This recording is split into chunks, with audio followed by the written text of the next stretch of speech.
हामी यति बेला भोटेकोसीको किनारमा छौँ। हामीसँग हाम्रो भानु खड्का सर हुनुहुन्छ। उहाँलाई म हिजोदेखि आजसम्मको यसो हाम्रो यात्रामा के कस्तो भइरहेको छ त्यसको बारेमा सोध्न चाहन्छु। सर, तपाईँलाई कस्तो अनुभव भइरहेको छ? धन्यवाद रमेश सर, मलाई राम्रै लागेको छ किनभने यस्तो टुरहरू मैले वर्षेनी गरेको छु।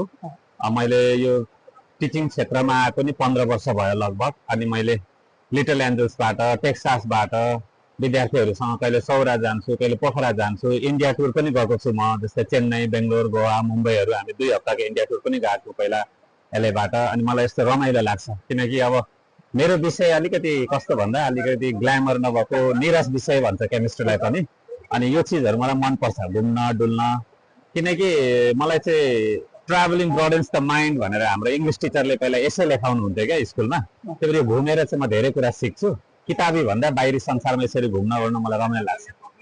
हस् सर, रमाइलो भइरहेछ? एकदम एकदम रमाइलो भइरहेछ। अब ऱ्याफ्टिङ पहिला पनि गरिसके हो मैले त्रिशुलीमा। त्यही भएर यो साल चाहिँ यो भेल बाढीहरू देख्दाखेरि नगरौँ कि जस्तो लागिरहेछ ऱ्याफ्टिङ चाहिँ, होइन? हजुर, त्यही भएर धन्यवाद तपाईँको प्रतिक्रियाको लागि। हस्। हामीसँग यति बेला हाम्रो आरके सर हुनुहुन्छ, राजु काफ्ले सर। उहाँलाई हाम्रो यसमा स्वागत छ। सर, तपाईँलाई कस्तो भइरहेछ हिजोदेखि आजसम्मको यो भोटेकोसीको छेउमा पुगिरहँदा कस्तो लागिरहेछ? अब हिजोदेखि हामीले यो के भन्छ यो वन नाइट स्टेको यात्रा सुरु गर्यौँ, होइन? गाडीमा सबैभन्दा रमाइलो भयो। त्यसपछि हामी आउँदै गर्दाखेरि यो चाहिँ हाम्रो के भन्छ के रिसोर्ट सुकुटे रिभर साइड हबमा चाहिँ आएर हामीले अत्यन्तै इन्जोय गरौँ। त्यसमा पनि बेलुकाको इभेन्ट चाहिँ एकदम स्मरणीय त, होइन? कहिले नबिर्सिने खालको। त्यसमा पनि रमेश सरसँग भएका ती वार्तालापहरू, होइन, सधैँभरि मेमोरीमा बस्नेवाला छन् र धेरै रमाइलो भयो भन्ने कुरा भन्न चाहन्छु। धन्यवाद। खुसी हुनुहुन्छ तपाईँ? एकदमै खुसी। फेरि आउनुपर्छ हामी अर्को। धन्यवाद। ल सर, धन्यवाद। ल, हामीसँग एसआर सर हुनुहुन्छ, शङ्कर रिमाल सर। तपाईँलाई चाहिँ कस्तो लागिरहेछ अहिले? हामी जब हिजो 12:15 बजे कलेजबाट हिँड्यौँ, त्यसपछि यो सुकुटे ब्रिज आइपुग्दै गर्दा लगभग 2:45 को हाराहारी भइसकेको थियो। त्यसपछि यहाँ आएपछि यहाँको मनोरम वातावरण, यहाँका स्टाफहरूको आतिथ्यपन र साथीहरूको त्यो रमाइलोपनले गर्दाखेरि हामी एकदम एक्साइटेड भएर बेलुका खाना खाइसकेपछिको त्यो डान्सको इभेन्टहरू र बेलुका सुत्दाखेरि साथीहरूसँग भएका ती इन्टरेक्सनहरू, साथीहरूले एउटाले अर्कोलाई माया गर्ने, अर्कोले अर्कोलाई हेट गर्ने, यी विविध कुराहरूले हामीलाई चाहिँ एकदम फेरि पनि सुकुटे ब्रिज आउनको लागि चाहिँ एकदम उत्प्रेरित गरेको अवस्था छ। We are so happy. ल, धन्यवाद दाजु। ल, हामीसँग यति बेला सिकिया सर हुनुहुन्छ। सर, कस्तो लागिरहेको छ हिजोदेखि आजसम्मको हाम्रो यात्राको अनुभव र यो भोटेकोसीको किनारमा हामी भइरहँदा तपाईँलाई कस्तो अनुभव भइरहेको छ, के लागिरहेको छ? एकदमै रमाइलो भइरहेको छ।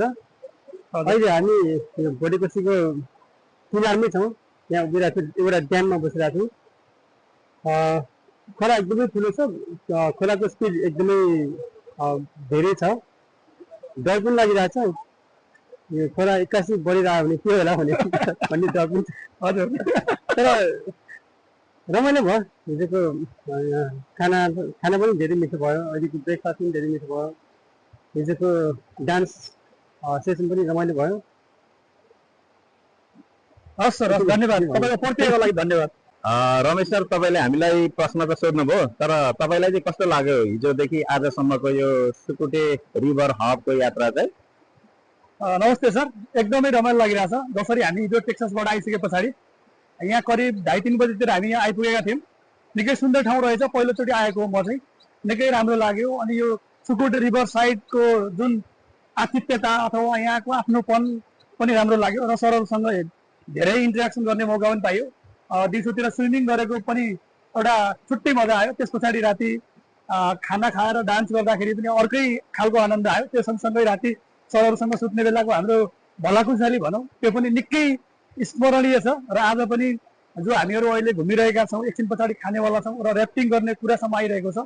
एकदम आनन्दित बनाएको छ, एकदम खुसी छौँ हामी।